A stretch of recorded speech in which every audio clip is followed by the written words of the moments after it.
The Second Witness. Part 1. The Testimony. The courtroom was packed. Every seat was taken, and many stood at the back, eager to hear what would happen next.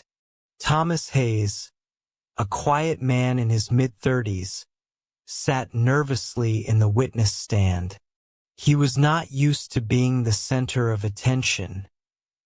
All eyes were on him.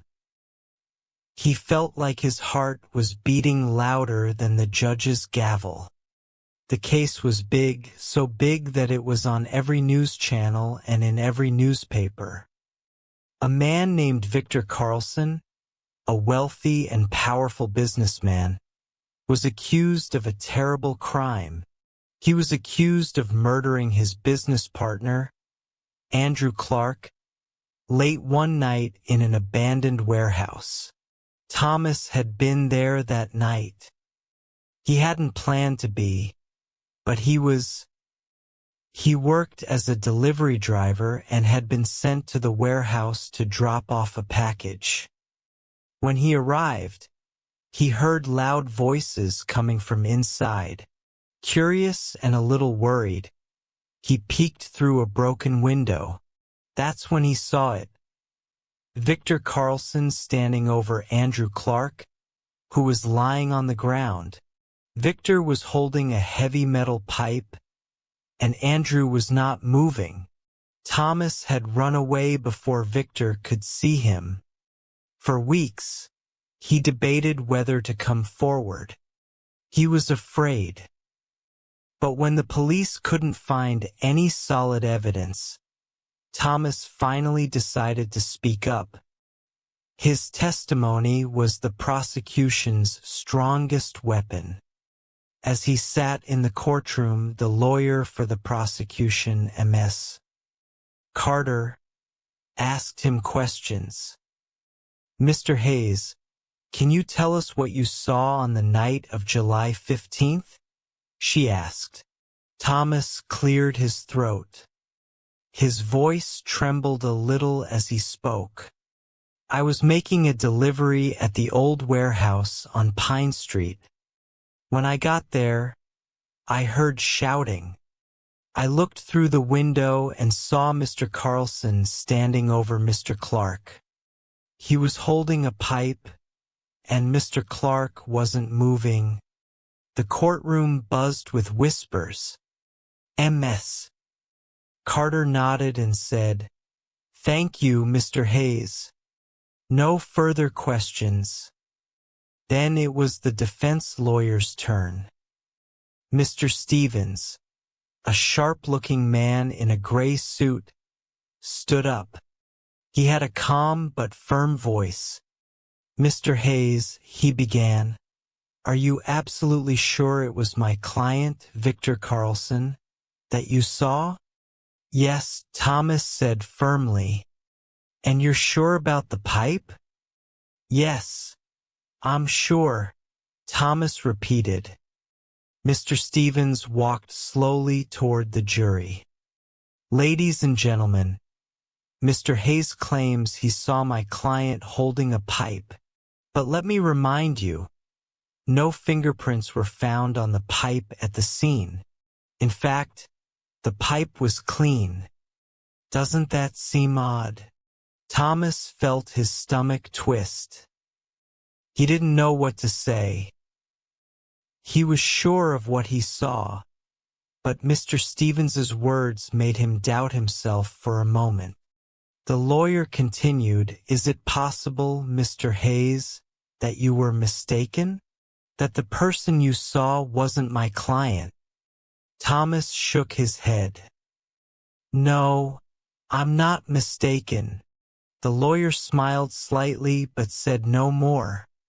The judge called for a break, and Thomas was led out of the courtroom. As he walked down the hallway, reporters swarmed him, shouting questions. He kept his head down and pushed through the crowd. That night, Thomas couldn't sleep. He lay in bed, staring at the ceiling. He had done the right thing, hadn't he? He had told the truth, but something about the defense lawyer's questions lingered in his mind. The next morning, Thomas went out to get some fresh air. He walked to a nearby park and sat on a bench. He was lost in thought when a man approached him. The man was tall and thin with a serious face. He wore a dark coat and had a notebook in his hand. "Mr. Hayes," the man said. Thomas looked up. "Yes, that's me. Who are you?" The man sat down beside him. "My name is Daniel. I was at the warehouse that night, too. I saw what happened." Thomas froze. You were there?" "Yes," Daniel said, his voice low. "But what I saw was very different from what you described." Thomas stared at him, his mind racing. "What do you mean?" Daniel opened his notebook and flipped to a page filled with scribbles. "I saw Andrew Clark. He was alive when I left. And Victor Carlson? He wasn't even there." Thomas's heart sank. What was going on? Could Daniel be telling the truth? Or was this some kind of trick? Part 2. The Stranger's Story. Thomas felt like the ground had been pulled from under his feet. The stranger, Daniel, sat beside him on the park bench, flipping through his notebook as if what he had just said was no big deal. But to Thomas, it was everything. "What do you mean Victor Carlson wasn't there?" Thomas asked, his voice shaky. "I saw him with my own eyes." Daniel gave a small nod, as if he had expected this reaction. "I'm sure you believe that. But what if I told you that you're wrong?" Thomas's fists clenched. "I'm not wrong. I saw Victor Carlson holding the pipe. I saw him standing over Andrew Clark. Are you saying I imagined it?" Daniel closed his notebook and looked Thomas directly in the eye. His gaze was calm, almost unnervingly so. "I'm not saying you imagined anything. I'm saying you saw what someone wanted you to see." "What does that even mean?" Thomas demanded. Daniel leaned back against the bench and let out a long sigh. "Look, I know this is hard to believe, but I was at the warehouse that night. I saw Andrew Clark, too. He was arguing with someone, but it wasn't Victor Carlson. It was another man, someone I didn't recognize." "Another man?" Thomas asked, frowning. "Yes," Daniel said. "They were yelling at each other about money. Andrew was furious. He kept saying something about being betrayed. The other man looked scared, like he didn't know what to do. Then Daniel paused, his face darkening. "Then what?" Thomas pressed. "Then Andrew collapsed," Daniel said quietly. "The other man didn't touch him, at least not that I saw. He just fell. I think he had a heart attack or something." Thomas shook his head. "That's impossible. I saw Victor Carlson standing over him with a pipe. I heard their argument." Daniel's expression didn't change. "I didn't hear Victor Carlson's name once that night. And I didn't see him there." For a moment, neither of them spoke. The park was quiet except for the sound of birds and a distant dog barking. Finally, Thomas broke the silence. Why are you telling me this now? Why didn't you come forward earlier? Daniel hesitated, then said, Because I didn't think it mattered. I didn't see anyone hurt him, and I didn't think I could help. But when I saw your testimony on the news, I realized something. Your story doesn't match what I saw. And if the wrong person goes to jail because of this, he trailed off, his voice heavy with guilt. Thomas stared at the ground, his mind spinning. If Daniel was telling the truth, it changed everything. But could he trust him? Daniel was just a stranger, someone Thomas had never met before, and yet his story was so detailed, so clear. I need proof, Thomas said finally. If what you're saying is true, I need proof. Daniel nodded. I thought you might say that. That's why I brought this. He opened his notebook again and pulled out a folded piece of paper. Thomas unfolded it carefully.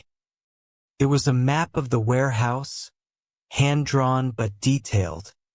Daniel had marked the spots where he claimed everything had happened. The place where Andrew and the other man had argued, the spot where Andrew collapsed, even the window where Daniel said he had been watching from. I drew this the day after it happened, Daniel said. I wanted to remember everything, just in case.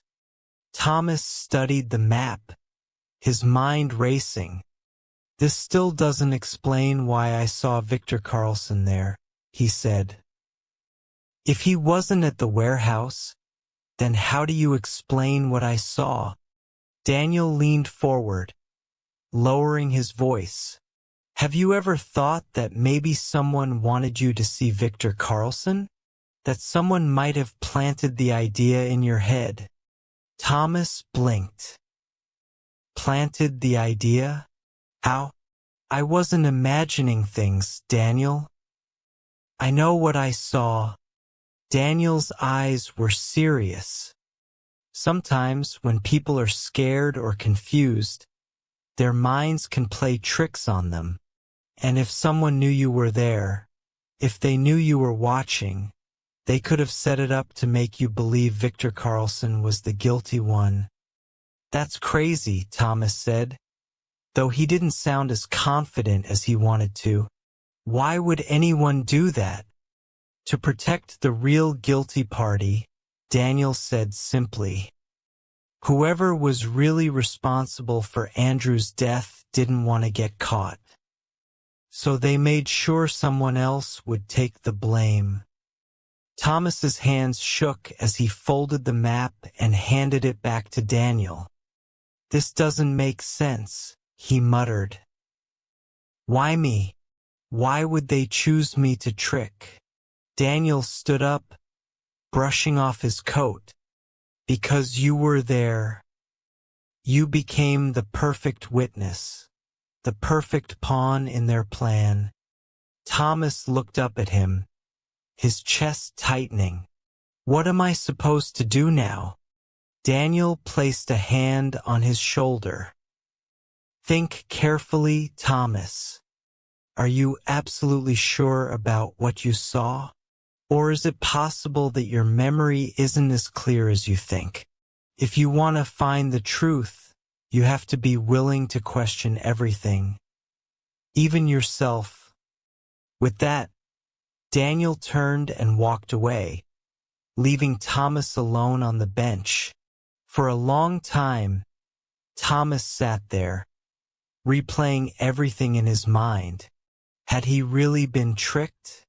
Or was Daniel lying? Either way, the simple truth he thought he had seen was no longer simple. Part 3. A Hidden Message. For the next few days, Thomas couldn't stop thinking about Daniel and his strange story. He went to work, ran errands, and tried to live his normal life. But his mind kept going back to that map and Daniel's words. You became the perfect witness, the perfect pawn in their plan. What if Daniel was right? What if someone really had tricked him? Thomas decided to go back to the warehouse. He had avoided the place ever since that night, but now he needed answers. He wanted to see if anything about Daniel's story made sense. When Thomas arrived, the area was just as dark and quiet as he remembered. The warehouse was old and run down, with broken windows and graffiti covering the walls. He pushed open the heavy door, which creaked loudly, and stepped inside. The air was cold, and the faint smell of dampness filled his nose. As he walked through the warehouse, memories of that night rushed back. Victor Carlson standing over Andrew Clark, the pipe in his hand, and the feeling of fear as Thomas ran away. But now, he looked at the scene differently. He pulled out a flashlight and Daniel's map, carefully comparing the two. "This is where Andrew fell," Thomas whispered to himself, pointing to a spot on the floor that matched Daniel's drawing. He checked the other locations Daniel had marked: the window where Daniel claimed he had been watching, the area where the argument had started. Everything seemed to line up. But then Thomas noticed something strange. Near the spot where Andrew had fallen, there was a small, shiny object wedged between two wooden crates. He bent down and picked it up. It was a button. Thomas frowned. The button didn't seem like much, but it was clean and polished, unlike the rest of the dusty warehouse. Someone must have dropped it recently. As he turned the button over in his hand, he noticed something etched into the back. "J.C. What is this?" Thomas muttered. He slipped the button into his pocket and kept searching. He didn't find anything else unusual, but just as he was about to leave, his flashlight beam caught something on the wall. There were faint scratches, almost hidden beneath layers of dirt.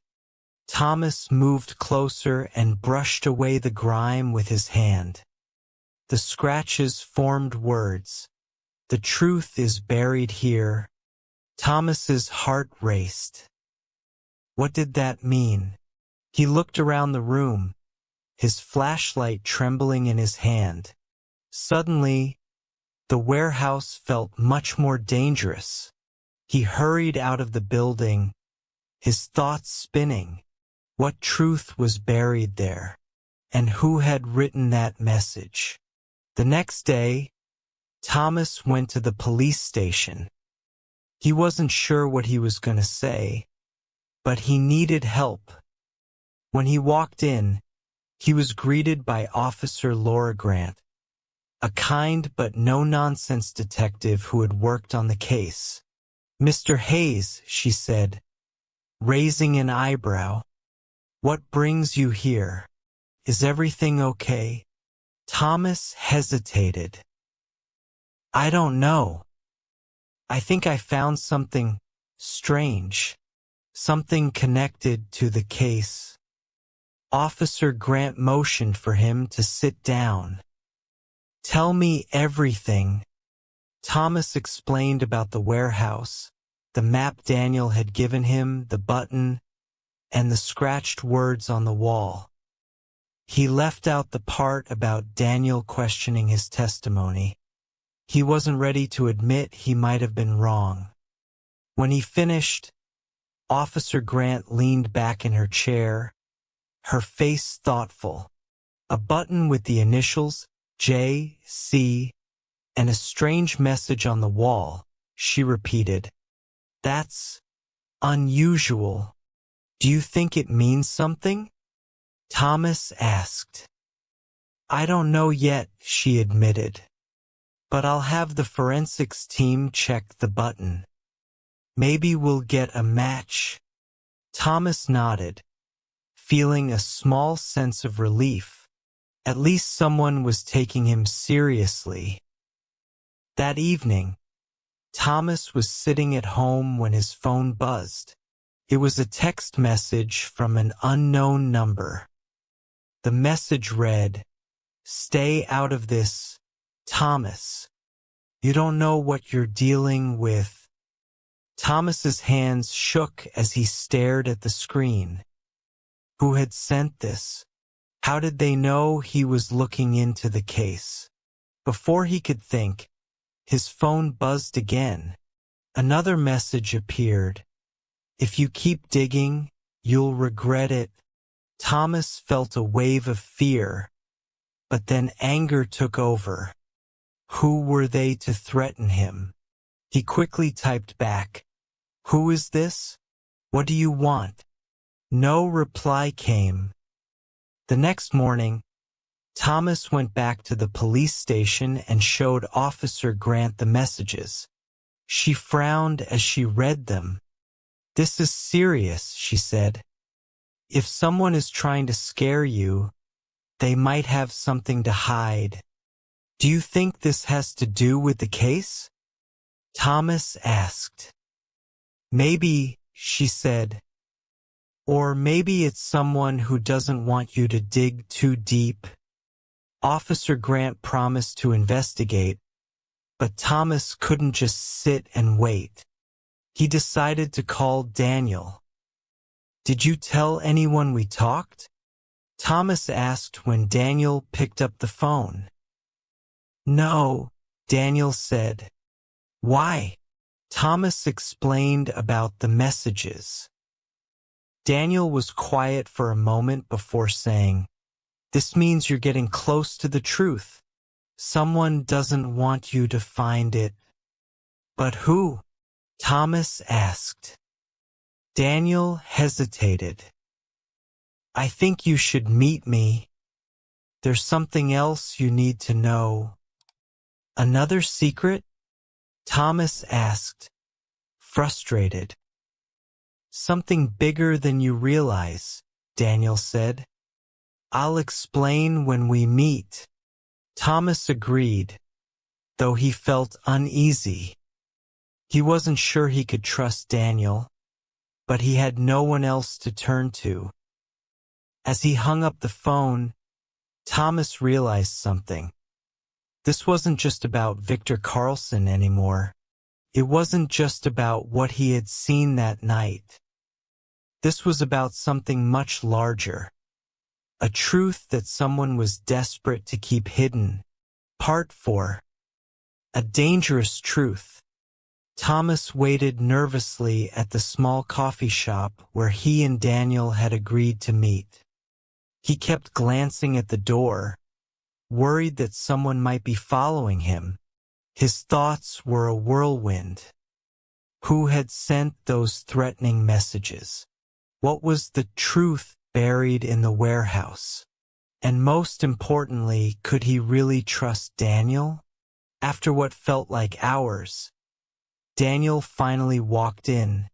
He looked the same as before. Tired, cautious, and always glancing over his shoulder. He sat down across from Thomas and gave him a small, tight smile. "You came," Thomas said. "Of course," Daniel replied. "We don't have much time. I need to tell you something important." Daniel leaned in close, lowering his voice. "The night of the crime, there was someone else there. Someone neither of us saw." Thomas frowned. "What do you mean?" "I didn't see anyone except Victor and Andrew." "That's the point," Daniel said. "This person didn't want to be seen. But they were there watching everything, just like me." Thomas felt a chill in his chest. "How do you know?" Daniel pulled out a small notebook from his jacket and opened it. Inside were detailed notes, sketches, and timelines. "I've been investigating this for months," he said. "I talked to people who live near the warehouse. One of them saw a car parked nearby that night. It didn't belong to Victor or Andrew. Someone else was there, waiting in the shadows." Thomas stared at the notebook, his heart pounding. But why would someone do that? What were they waiting for? Daniel hesitated. "I think they were waiting for the crime to happen." "What?"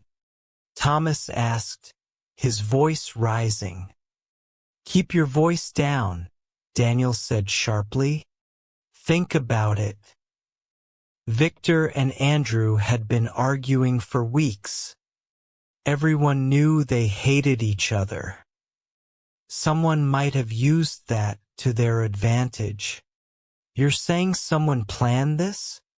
Thomas asked, struggling to understand. "Not just planned it," Daniel said. "Controlled it. They wanted Victor to attack Andrew.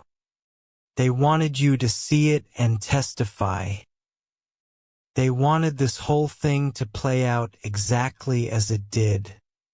Thomas leaned back in his chair, his head spinning. But why? What could they gain from that? Daniel looked grim. "I don't know yet, but it's bigger than we thought. And the button you found, it might be a clue." Thomas pulled the button out of his pocket and handed it to Daniel. "What do you make of it?" Daniel examined the initials J.C. etched into the back. He frowned. "These initials, they remind me of something." "What?" Thomas asked. Daniel didn't answer right away. He flipped through his notebook, stopping at a page filled with names and dates. "There was a man named James Carter," he said.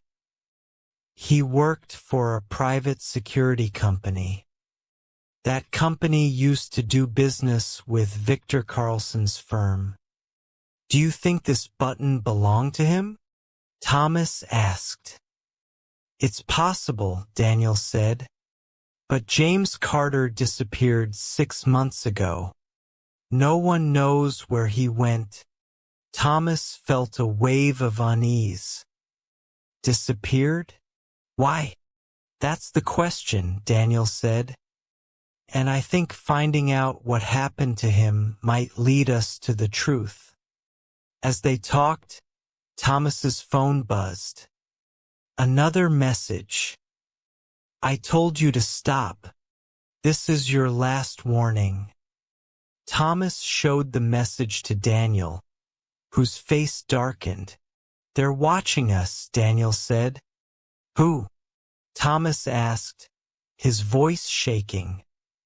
Daniel glanced around the coffee shop, his eyes scanning every corner. "I don't know. But whoever they are, they're serious." Thomas felt a knot of fear in his stomach. "What should we do?" "We need to stay ahead of them," Daniel said. "We need to figure out who sent these messages and what they're hiding." That evening, Thomas returned home, exhausted and full of questions. He barely had time to think before there was a knock at his door.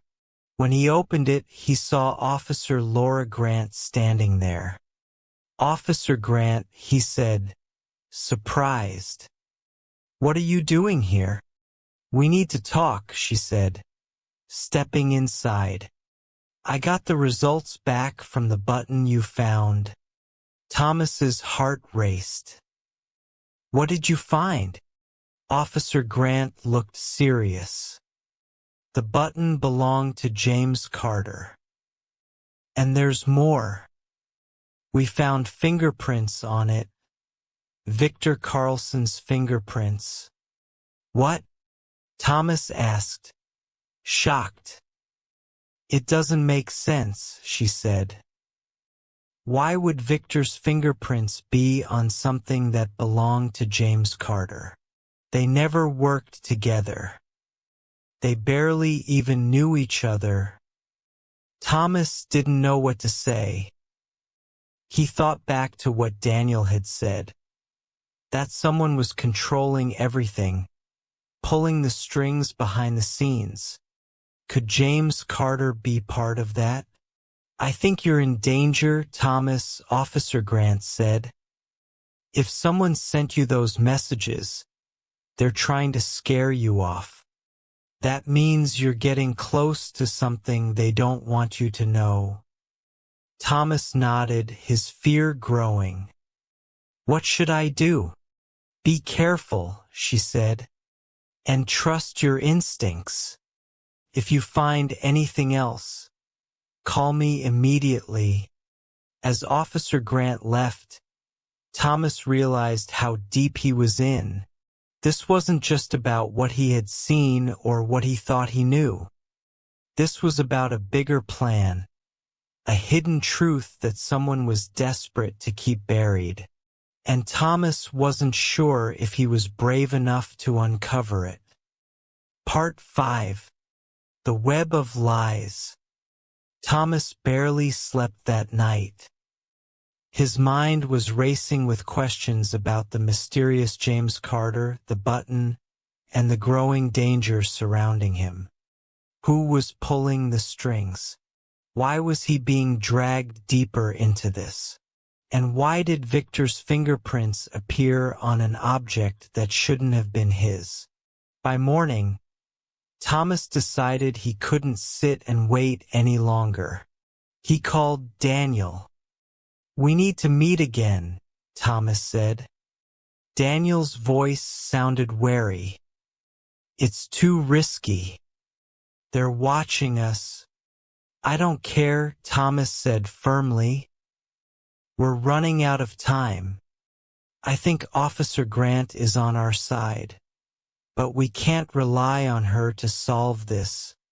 After some hesitation, Daniel agreed to meet at an old park outside the city, a place he thought would be safe. When they met, Daniel had new information.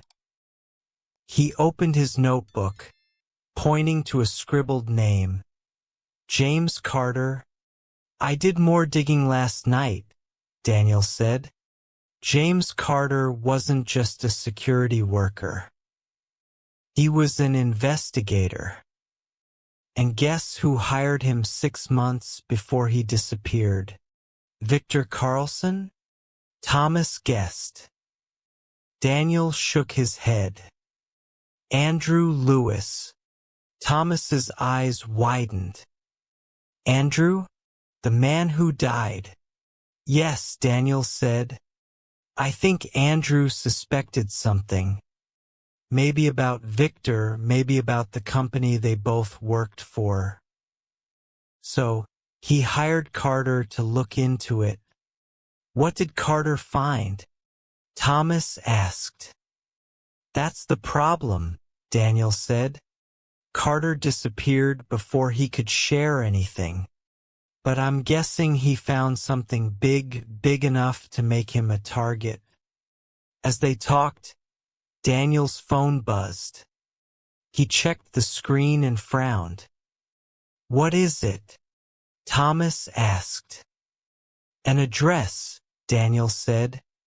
It's near the warehouse where the crime happened. Who sent it? Daniel hesitated. I don't know. It's an unknown number. Thomas felt a pang of fear. Do you think it's a trap? Maybe, Daniel admitted. But it might also be a lead. We have to check it out. Thomas wasn't sure this was a good idea, but Daniel had already made up his mind. They decided to go to the address later that night when the area would be quiet. The address led them to another abandoned warehouse. smaller than the first but just as eerie.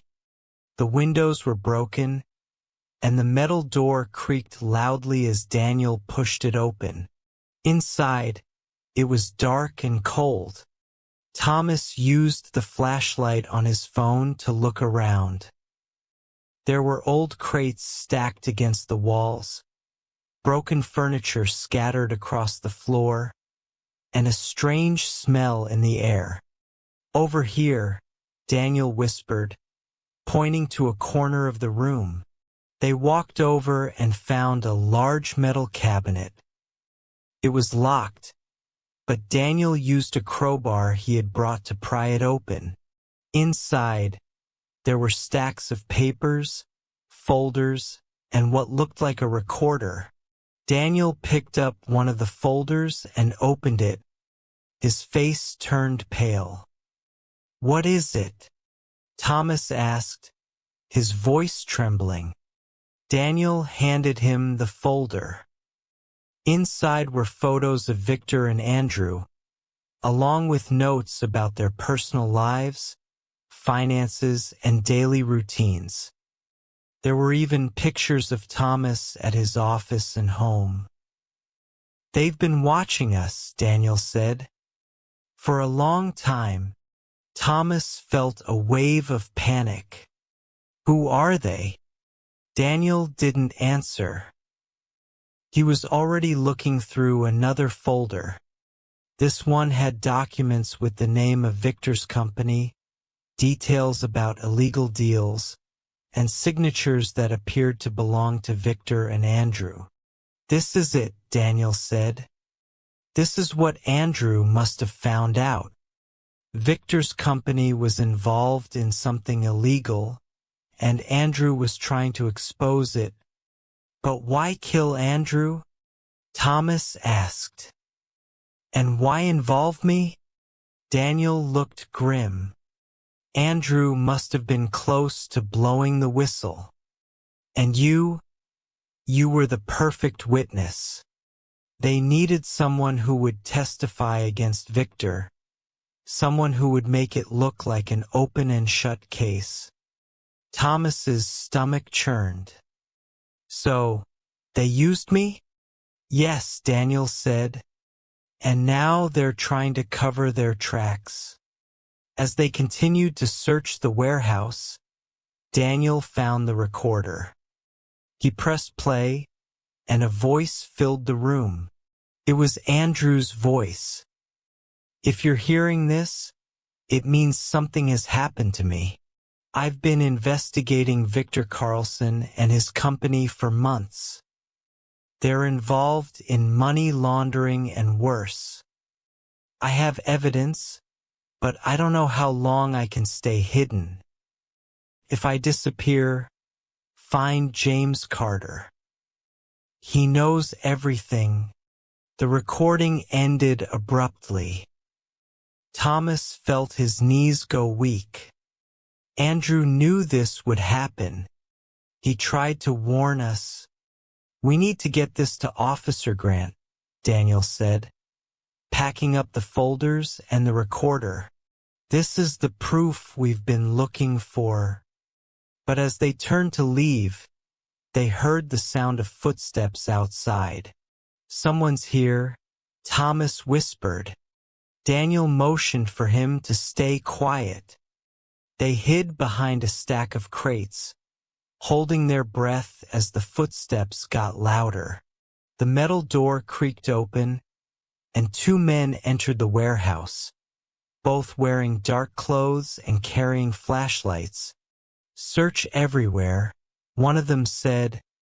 "They couldn't have gone far." Thomas's heart pounded as the men moved closer. Whoever these people were, they weren't here to talk. Part 6. The Final Truth.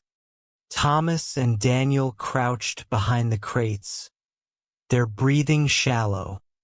The two men with flashlights moved through the warehouse slowly, searching every corner. "Thereafter the files," Daniel whispered, clutching the folders and recorder tightly. Thomas nodded. He was terrified but determined not to give up. "We can't let them have it," he whispered back. The men's footsteps grew louder, and their flashlights swept dangerously close to where Thomas and Daniel were hiding. Suddenly, one of the men stopped. "Over here!" the man shouted, pointing his flashlight at the broken cabinet. The other man joined him, inspecting the cabinet. "Someone's been here," he said. "They must still be inside." Daniel motioned to Thomas. "We have to move." Quietly, they crept away from the crates, staying in the shadows. But as they reached the other side of the warehouse, Thomas accidentally knocked over a rusty metal pipe. Clang! The noise echoed through the warehouse. "There!" one of the men shouted, their flashlights immediately pointing in Thomas and Daniel's direction. "Run!" Daniel yelled, grabbing Thomas's arm. They bolted toward the back exit, the men chasing after them. Thomas's heart was pounding so loudly he could barely think. As they reached the door, Daniel turned and threw a crate in the men's path, buying them a few seconds.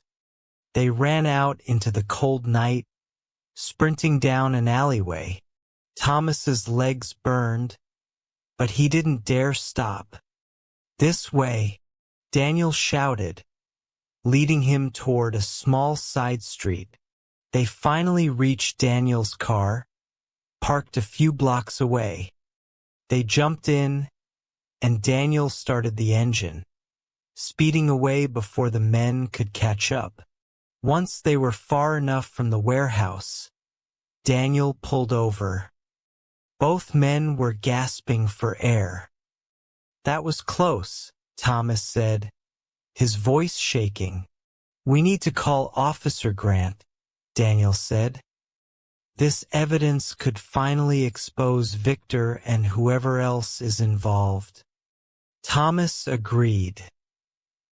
He took out his phone and called Officer Grant, explaining everything. She told them to meet her at the police station immediately.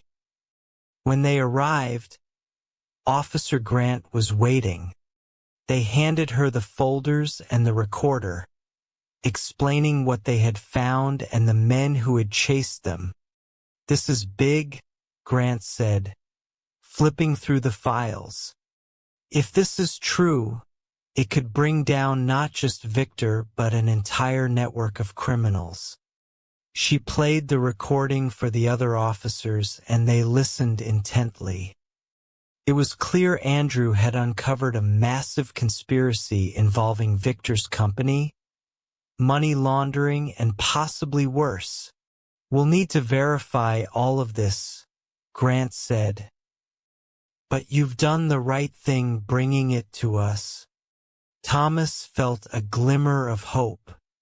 Maybe, just maybe, they could finally put an end to all of this. A few days later, Officer Grant contacted Thomas and Daniel. She had gathered enough evidence to issue an arrest warrant for Victor Carlson. But she also had troubling news. "We've uncovered more people involved in this conspiracy," she said. "Victor is just the tip of the iceberg. There are others who will try to stop us." Thomas felt a chill of fear but nodded. "We're ready," he said, though his voice trembled slightly. The police staged a raid on Victor's mansion that night, with Thomas and Daniel watching from a safe distance. They saw Victor being led out in handcuffs, his face pale and angry. But the story didn't end there. As the investigation unfolded, more shocking truths came to light. It turned out James Carter wasn't dead. He had gone into hiding after discovering the conspiracy, fearing for his life. When the police found him, Carter confirmed everything Andrew had uncovered. He also revealed a chilling detail. The crime Thomas had witnessed wasn't random. Andrew's death had been orchestrated to silence him, and Thomas had been manipulated into becoming a witness to divert suspicion. They wanted you to point the finger at someone else, Carter explained to Thomas. You were never supposed to get this far. Thomas felt a mix of anger and relief. He had been used, but now he had helped expose the truth. With Carter's testimony and the evidence Thomas and Daniel had found, the police were able to take down the entire network of criminals. Victor Carlson and several others were convicted, and Andrew's name was cleared. Thomas was hailed as a hero, but he didn't feel like one. He had been dragged into a nightmare he never wanted, but he was glad it was over. As he walked out of the courthouse after the final trial, Daniel clapped him on the back. "We did it," Daniel said with a grin. Thomas nodded. "Yeah, we did." For the first time in months, Thomas felt a sense of peace. He didn't know what the future held, but he knew he could face it. The mystery was solved, justice had been served, and the truth had finally come to light. That's the end of the story. If you enjoyed the story, please like, share, and subscribe for more exciting tales. Check out our other videos and share your thoughts in the comments. Stay tuned for the next adventure. Thanks for watching.